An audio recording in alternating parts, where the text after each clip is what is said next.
Setiap kali pemerintah bicara soal penghematan, kita nih, gua dan elu sebagai rakyat, diminta untuk mengencangkan ikat pinggang. Tapi di saat yang sama, ada saja belanja negara yang bikin kita mikir, apakah ini penting banget sampai harganya segitu? Dan kasus motor listrik untuk makan bergizi gratis, salah satu contoh paling epic. Masalahnya ini bukan cuma soal perkara motor listrik doang, enggak. Tapi ini soal bagaimana cara negara menentukan prioritas. Dan yang lebih penting lagi adalah bagaimana caranya negara menjelaskan prioritas tersebut ke masyarakat. Di episode Thinking Room kali ini, mari kita bedah bareng-bareng. Oke, motor listrik MBG. Ini adalah motor listrik tipe off-road Emo JVX GT yang dipakai untuk operasional program MBG di bawah Badan Gizi Nasional. Nah, speknya motor listrik ini memiliki penggerak berkekuatan 3.000 sampai 7.000 watt. Top speed-nya sekitar 80 km per jam. Range-nya bisa mencapai kurang lebih 70 km. Harganya 56,8 juta rupiah per unit. Jumlah realisasinya yang sudah dipesan itu ada di angka 21.801 unit. Jadi, total biaya yang dikeluarkan untuk motor listrik MBG ini adalah 1,238 triliun rupiah. Yes, betul. Ini buat motor doang. Nah, kalau melihat argumen dari BGN, Badan Gizi Nasional, sebenarnya nggak ada yang salah. Motor ini dipakai untuk mobilitas kepala SPPG, Satuan Pelayanan Pemenuhan Gizi, di lapangan, yang artinya untuk menjangkau wilayah yang sulit, untuk memastikan distribusi makanan berjalan, dan untuk mendukung operasional program MBG. Oke?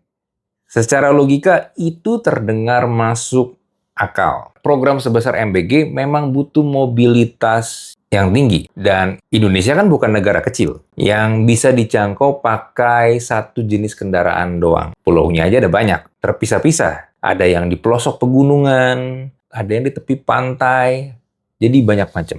Nah, cuma masalahnya yang gue lihat itu sebenarnya bukan di fungsi dari motor tersebut, tapi sekali lagi ada di prioritas dan timing. Karena di sisi lain, negara, pemerintah juga sedang mendorong efisiensi besar-besaran. Belanja negara ditekan dan anggaran daerah disesuaikan. Narasi yang dibangun pun hemat, efisien, optimal. Bahkan, seperti yang kita tahu, program MBG ini sendiri itu dibiayai karena efisiensi anggaran ini. Jadi bayangin posisi kita nih sebagai masyarakat. Gua dan elu lagi disuruh percaya bahwa negara sedang berhemat, tapi di saat yang sama muncul pengadaan motor listrik dengan nilai yang tembus 1,2 triliun rupiah.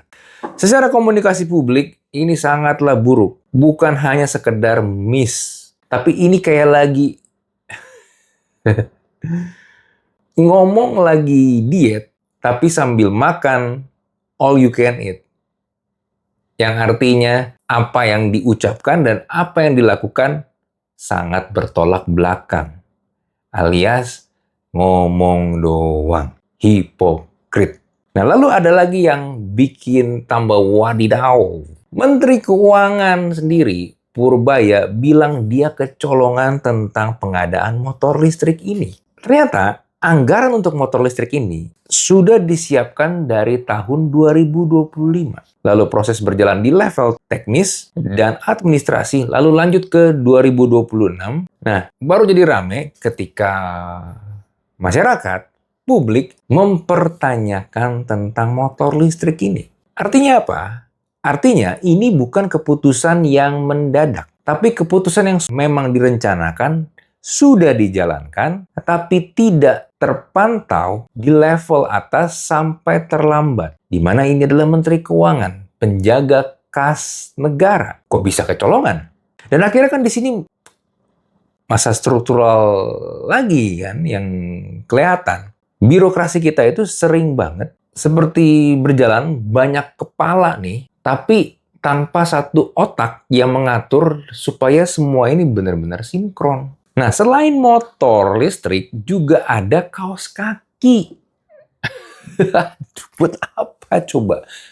Dan lu tahu kan, kaos kaki ini nilai pengadaannya sebesar 6,9 miliar rupiah. Ini sebenarnya mau ngapain sih kaos kaki? Seberapa urgent? Kok sampai 6,9 miliar? Menteri Keuangannya Purbaya tahu juga nggak tentang hal ini? Lama-lama kan MBG ini jadi sebuah proyek yang akhirnya jadi asal-asalan, ugal-ugalan malah. Yang tadinya untuk menyediakan makanan bergizi untuk anak-anak dan juga ibu yang mengandung supaya mencegah terjadinya stunting, tapi jadi macam-macam. Motor lah, kaos kaki lah. Nanti berikutnya apa? Muk, baju, jaket, sarung tangan, topi, jam dinding, apalagi? Yang nggak ada hubungannya, yang nggak ada kaitannya dengan program MBG-nya sendiri. Programnya kan makan bergizi. Dan problem utama dari MBG ini adalah kualitas makanan dan pengawasan. Karena banyak banget ditemukan kualitasnya ternyata buruk, bahkan sudah banyak kasus keracunan. Walaupun gua dan ekspektasi kita, tentu saja kalau ada dana anggaran, fokusnya untuk memperbaiki hal tersebut dong, bukan untuk yang lain-lain. Kalau ditanya apakah gua setuju dengan MBG, secara tujuannya, secara misinya, gua sih setuju. Tapi yang gua nggak setuju adalah penerapannya ini. Bahkan menurut gua, dari awal MBG dimulai, itu terlalu dipaksa. Dipaksa langsung secara masif. Tidak ada pilot project, tidak ada dites terlebih dahulu. Dilihat, oke kita coba dulu ya untuk satu daerah, satu kota dulu, misalnya Jakarta atau Jabodetabek. Dites dulu aja pelaksanaannya seperti apa, yang kurang di mana, yang sudah bagus di mana. Kan kita bisa testing dulu ya. Ya itu kan kalau kita bekerja, kalau ada project kan seperti itu kurang lebih. Enggak yang langsung tiba-tiba dan baru kelabakan, baru kelimpungan ketika banyak banget terjadi masalah. Ya karena nggak diukur dulu, nggak dites dulu.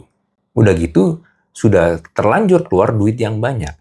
Tapi ya mungkin juga para pelakunya tidak peduli karena merasa bukan duit mereka. Ya buat gua peduli karena kenapa? Ada duit gua, ada pajak gua di situ dan juga pajak elu di situ yang dipakai dengan ugal-ugalan.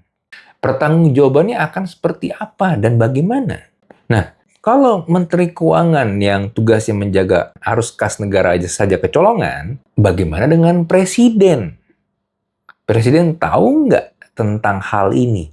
Presiden tahu tidak adanya pembelian motor listrik yang tidak tepat sasaran ini, yang seharusnya secara timing dan prioritas bukan saatnya. Belum lagi ada kaos kaki.